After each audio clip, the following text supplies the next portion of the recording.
Ça va? Vous tenez le coup, c'est bon? Félicitations, nous en avons terminé avec la partie visible de l'iceberg. C'était la partie regroupant les mythes et les histoires les plus connues de Mario 64. Pour l'instant, rien n'a dû vous surprendre. Je vais maintenant vous demander à tous et à toutes d'enfiler vos combinaisons de plongée, puisque maintenant, nous allons regarder ce qu'il y a juste en dessous de la surface de l'eau.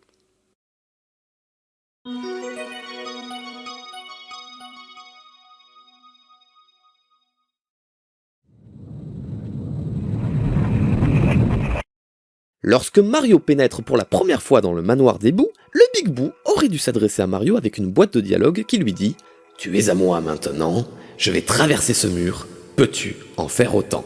À mon avis, le texte a été retiré pour ne pas effrayer les enfants, sachant qu'on était déjà dans un niveau assez angoissant.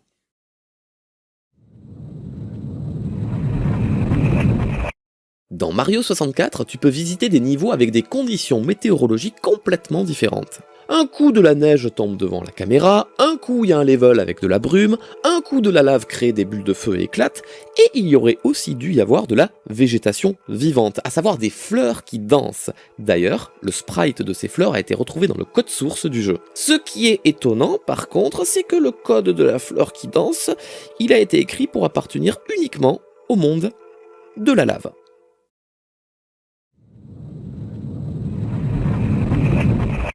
La caverne brumeuse, seul endroit du jeu où on peut faire la rencontre avec Dory, ce dragon dinosaure aquatique qui vous aidera à accéder à une étoile sur une plateforme surélevée. Un panneau proche de sa zone nous permet d'en savoir un petit peu plus sur ce personnage. Ce panneau nous met en garde et nous prévient de ne pas devenir son repas.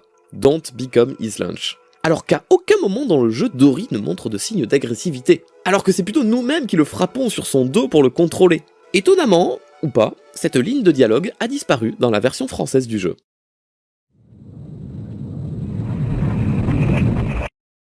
La salle du miroir de Mario 64 a longtemps été source de mystères et de fantasmes. La question la plus courante que se sont posés les joueurs est « Qu'y a-t-il de l'autre côté du miroir? Peut-on le traverser?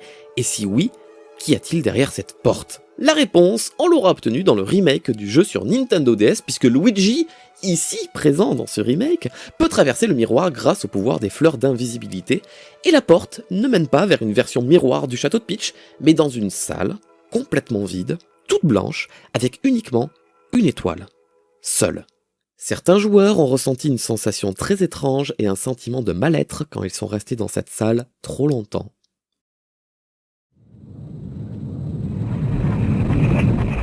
À l'intérieur du volcan, dans le monde de la lave, juste devant une étoile se trouve un étrange amas de blocs métalliques. On ne les revoit jamais de tout le jeu, ils ne ressemblent à rien d'autre dans l'univers des Mario, leur origine est inconnue et leur position n'est pas expliquée. Et pourtant, les développeurs ont tenu à les placer ici, à prendre de la mémoire du jeu pour les intégrer et les placer dans cette position. Certains joueurs supposent qu'il s'agisse des restes d'une civilisation perdue dans l'histoire des Mario.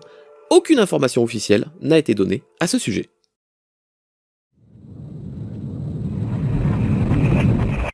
Blarg est un ennemi de lave récurrent dans la série des jeux Mario. Principalement connu pour sa première apparition dans Super Mario World, il changera énormément de design au cours de ses apparitions dans les jeux Mario. Plus d'une fois, vous allez croiser cet ennemi sans savoir que c'était Blarg. Blarg aurait dû être dans le jeu à la base, mais il a été retiré lors du développement. Il devait avoir le même aspect que le Blarg de Super Mario World, une tête à la forme de dinosaure, une peau rouge et 4 dents grises. Le code du jeu dévoile qu'il devait apparaître dans le monde de la lave, sur la route de Bowser 2, et bizarrement, dans l'avant-dernier level du jeu, celui où Mario doit attraper 8 pièces rouges sur des nuages.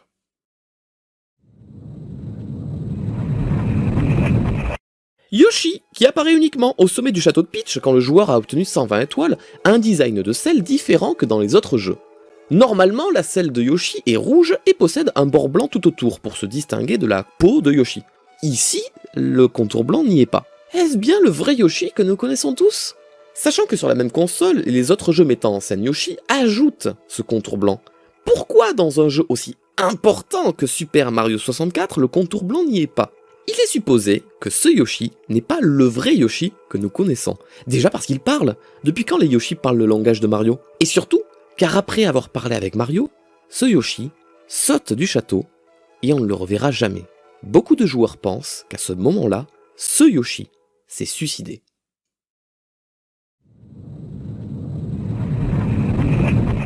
Lorsqu'on combat le roi bombe dans le premier niveau du jeu, il disparaît du sommet de la montagne durant les étoiles suivantes. Juste après l'avoir battu, si vous retournez parler à la bombe rose du début, elle vous dira que le roi bombe est maintenant battu et qu'il est maintenant devenu un big dude, qu'on peut traduire par un énorme raté. En plus de ça, une troisième grosse boule noire fait son apparition au pied de la montagne, qui n'était pas là avant de battre le roi bombe. Et ces boules ont exactement la même texture que celle du roi bombe. Le roi bombe, maintenant devenu un raté, est condamné à rouler indéfiniment au pied de la montagne devant une grille qui rappellerait étonnamment les barreaux d'une prison.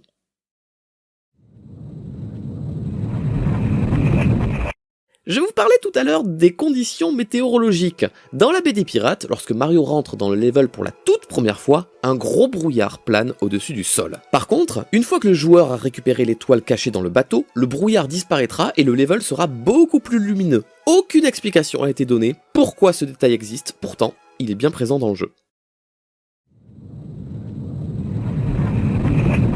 Dans le monde des sables trop mouvants, à l'intérieur même de la pyramide, il est possible, si on regarde bien, de trouver des hiéroglyphes et des inscriptions sur certaines parois. L'une d'elles comporte les lettres E et T, qui peuvent rappeler facilement E.T. l'extraterrestre. Le tout lié à ce mystère que représentent les pyramides, que ce soit dans le jeu ou dans la vie réelle, avec cette idée que c'est les aliens qui les ont construites. Peut-être qu'un développeur a voulu faire une blague là-dessus, ou alors justement qu'un développeur a voulu dévoiler une vérité encore cachée aujourd'hui aux yeux de tous.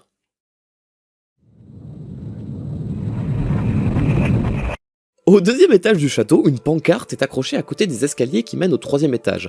On peut y lire un message qui nous demande le silence et de marcher doucement dans les couloirs. La version anglaise ne précise pas les couloirs au pluriel. Ce message a amené pas mal de joueurs à se poser des questions quant au sens de ce message, son intérêt dans le jeu puisqu'il ne se passe rien quand on court dans les couloirs. D'ailleurs, la zone elle-même dans laquelle la pancarte est accrochée n'est pas un couloir. On peut supposer que ce panneau était destiné à une autre zone, mais qu'il ait été placé là sans aucune raison. Ça supposerait qu'il existe dans le jeu au moins un couloir dans lequel il faudrait marcher doucement et non pas courir. La texture de fumée qui apparaît lorsque Mario se brûle a toujours été implémentée dans le jeu sous un format incorrect. Ce qui fait que ce que nous avons toujours considéré comme étant de la fumée, cet amas de pixels noirs, était au final une version visuellement buggée de la vraie fumée, qui elle est beaucoup plus lisse, à la forme d'un petit nuage noirci. Cette découverte date de 2020. Unagi, vous ne connaissez pas Unagi? Pourtant, si vous avez déjà joué à Super Mario 64, vous devriez vous souvenir d'Unagi. Le tunnel d'Unagi aurait dû à la base être ouvert et accessible après le départ de l'anguille, et à l'intérieur, on aurait dû y trouver une étoile. Pourquoi est-ce que ce tunnel a été fermé avant la commercialisation du jeu? Ça, on ne le sait pas. Mips, c'est le petit lapin jaune qui te donne une étoile quand tu l'attrapes, uniquement trouvable à l'intérieur du château de Peach. Shigeru Miyamoto a déclaré que durant le développement du jeu, Mario était capable de lancer Mips. Cette action n'a pas été laissée dans le jeu final par manque de temps et sûrement aussi par conflit interne lié à la maltraitance des animaux. Des restes de cette fonction existent dans le jeu final, une animation inutilisée de Mips rebondissant sur le sol comme si on l'avait jeté, mais ça peut se voir uniquement que si Mario lâche Mips dans l'eau. Dans le jeu, Mario peut actionner 3 grands interrupteurs, un rouge, un vert et un bleu. Ces 3 interrupteurs débloquent respectivement la casquette ailée, la casquette de métal et la casquette d'invisibilité. Le code du jeu, lui, nous révèle qu'un 4e interrupteur de couleur jaune aurait dû être dans le jeu. Il devait faire apparaître des blocs jaunes dans le jeu qui auraient permis aux joueurs d'obtenir une carapace de Koopa, celle-là même qui est implémentée déjà dans le jeu et qui permet de naviguer sur la lave ou sur les sables mouvants. Pour rappel, dans le jeu Super Mario World, il y avait aussi 4 boutons à actionner durant l'aventure, un rouge, un vert, un bleu et un jaune. On ne sait pas si, avant la suppression du bouton jaune, les étoiles et les vies qui étaient cachées dans des boîtes jaunes étaient dans un autre type de boîte ou étaient présentées différemment.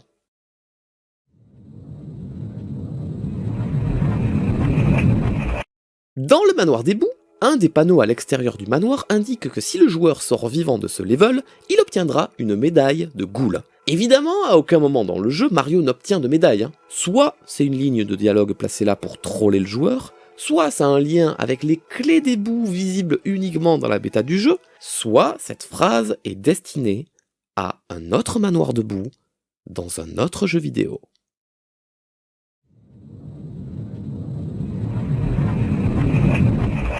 Plusieurs peintures du château de Peach qu'on a déjà rencontrées au cours de notre aventure se retrouvent au deuxième étage du château, sans réelle raison, à part peut-être pour y dissimuler de vrais tableaux. Car ces tableaux-là, déjà vus, on ne peut pas les retraverser, on ne peut pas retourner dans leur monde. Par contre, on peut voir certains tableaux jamais vus auparavant et qu'on ne reverra pas plus tard dans le jeu, mais qui peuvent rappeler de futurs levels. Et puis il y a ce tableau, unique, qu'on ne revoit nulle part ailleurs, qui ne représente pas réellement de level du jeu. La seule chose percutante, c'est que l'emplacement des étoiles qui brillent sont positionnées de la même façon que les notes pour jouer le chant des tempêtes dans Zelda Ocarina of Time.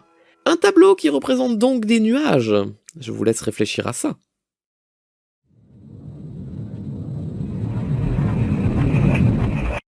Lorsqu'on rencontre le roi Whomp pour la première fois, il nous dit que c'est lui et les autres Whomp qui ont construit les maisons et les châteaux, et que les humains, eux, ne pensent jamais à dire merci. La version anglaise du jeu ajoute aussi qu'ils ont construit les routes sur lesquelles les humains marchent. Et étonnamment, lorsque le roi Whomp meurt, une forteresse prend sa place. Soit les Whomp sont, dans l'univers de Mario, les esclaves qui s'occupent de la maçonnerie, soit pire, les Whomp sont utilisés comme matériaux de base pour la construction de maisons, de châteaux et de ponts. Serait-ce là la raison pour laquelle les Whomp se sont alliés à Bowser ?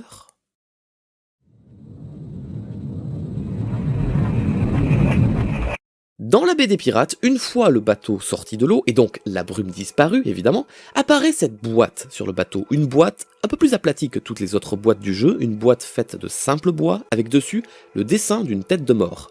C'est la première et dernière fois qu'on verra de tout le jeu cette boîte et ce dessin. Cette boîte est incassable. Quoi que vous tentiez de faire, elle est littéralement indestructible.